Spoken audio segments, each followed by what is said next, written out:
I'm a Dagny Taggart in a brave new world, gonna free this town. If you didn't know about me already, well, you know it now. Hello, and welcome to another episode of Objectivist Girl. Today, we're going to talk about value and how understanding value can help you achieve all of your dreams in life. So first, I want to start with talking about what value is. Okay, so value is something one acts to gain or keep. It also means something that we work hard to attain, and once we have it, we work hard to keep it. So if you're interested in a job, you're going to work hard to get that job. You're going to get the qualifications, you're going to get the education, and finally, once you get that job, you're going to work hard at it every day to keep it, as long as it remains of value to you. Ayn Rand said, "The years, months, days, or hours of thought, of interest, of action devoted to a value are the currency with which we pay for the enjoyment one receives from it." There are three theories of value that society establishes: intrinsic, subjective, and objective. Right now, I'm going to go over those in greater depth, and I'm going to explain to you why one of them is correct and the other two are incorrect in objectivist philosophy. And then I'm going to tell you how to utilize the correct one to get everything that you ever dreamed of. The first is the intrinsic theory of values. This theory of value states that reality exists outside of man's consciousness, and this is the place where values come into play.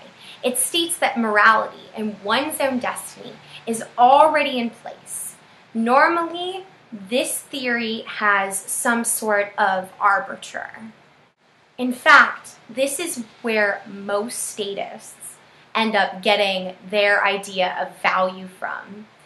Those who subscribe to the intrinsic theory of value believe that there is someone that can best tell them how to live their life. For example, statists believe that there is a government to guide their actions, and religious individuals believe that there is some higher power to guide their actions. In intrinsic theory of value, we would see that money would be inherently valuable, and its value would exist outside of man's existence. And we know this theory to be inaccurate because of the fact that this has been proven untrue.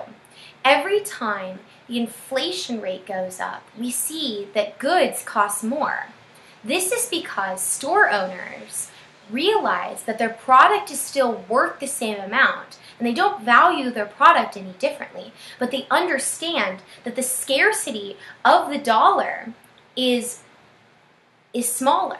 So therefore, it will require more dollars to obtain the same good with the same value. This example proves that value is not determined outside of man. It doesn't exist outside of us. It is within our realm of judgment to decide value. You'll see the intrinsic theory of value come into play when governments get big and become socialized and start deciding on jobs for individuals. It doesn't change the value of what that individual wants to do, only what they're allowed to do. So as you can see, value can only be determined by the individual and within the confines of reality, not by some outside idea. Value exists within the individual. As it is incorrect, you can tell that there would be certain consequences in this way of thinking. As Ayn Rand so aptly puts it, if man believes that the good is intrinsic in certain actions, he will not hesitate to force others to perform them, as the state and church often does. If he believes that the human benefit or injury caused by such actions is of no significance, he will regard a sea of blood as no significance. If he believes that the beneficiaries of such actions are irrelevant or interchangeable, he will regard the wholesale slaughter as his moral duty in the service of a higher good. It is the intrinsic theory of value that produces a Robespierre, a Lenin, a Stalin, or a Hitler. But this means that value is subjective, right? Well, this is the claim that many people make about objectivism, that reality may be objective, but values are subjective. Well, let's look at this theory of value next. The subjective theory of value holds that the good bears no relation to the facts of reality, that it is the product of a man's consciousness created by his feelings, desires, intuitions, or whims, and that it is merely an arbitrary postulate or an emotional commitment. For instance, I would make my decisions about my values based on however I'm feeling. My emotions!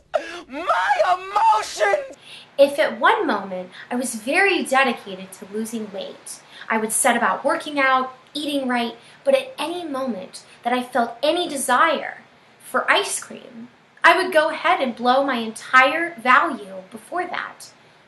Can values change that significantly just based on a feeling? And should they? In this theory of value, values are movable and changeable just based on a whim. I'm sure you know how this plays out based on the fact that I just said whim, but let's go ahead and play this out and go through the consequences of this idea. And we're getting closer to that correct theory and the ability to make all your dreams come true. So let's talk about the consequences. So as you know, I have talked about whim worship in the past. And to reiterate, it's short-sighted and will never help anyone find objective happiness. But worse than just the issue with whims, the subjective theory of value causes a large degree of frustration from the valuer. If my goal is to lose weight, as it was in this example, then eating ice cream is going to throw this off. I will never obtain my values if I just give in to my urges at any moment. One must truly know themselves in order to be able to obtain any sort of goals, and a subjective value does not do this. I need to think hard if I want to be able to achieve my values. What are my goals? What is the plan to achieving my goals? And the subjective theory of value says neither of these questions are important. Only what I am feeling at the moment is what is important. But if neither of these theories are correct, then what is? How do you get to your dreams and goals? And that's where the objective theory of value comes in. So I'm going to teach you about it. The objective theory of value states values cannot exist, cannot be valued outside the full context of man's life, needs, goals, and knowledge. And this is a quote from Ayn Rand. This means that I must be self-aware to discover my values. In the objective theory of value, I need to take into account my desires, my goals, and even my emotions in order to achieve the correct value by implementing a plan that goes along with all of these things. This means that if I discover that being a teacher will make me objectively happy, this means it will provide me with stability, fulfill my Maslow's hierarchy of needs, and appeal to me emotionally to do it, then I must create an action plan to obtain it, a well thought out, thorough action plan. The objective theory of values is the only way to find true, objective happiness. And that is value. So the video is called How to Achieve All of Your Dreams with Objectivism. So I promised you something and I'm going to deliver. The answer is that you need to be self-aware of what you want long-term and think about what will make you both emotionally and physically happy in the long term. And this is how you reach all of your goals. This is how you obtain objective happiness and achieve all of your dreams. So once you know what you want, make a plan. And don't let life get in the way of that plan. Don't let anyone get in the way of that plan, because your objective happiness is the greatest goal of your life. Thank you for joining me for another episode of Objectivist Girl. I hope you'll go like me on Facebook and subscribe to my channel. And remember, knowledge is not for all men, but for those who seek it. So keep seeking that objective happiness.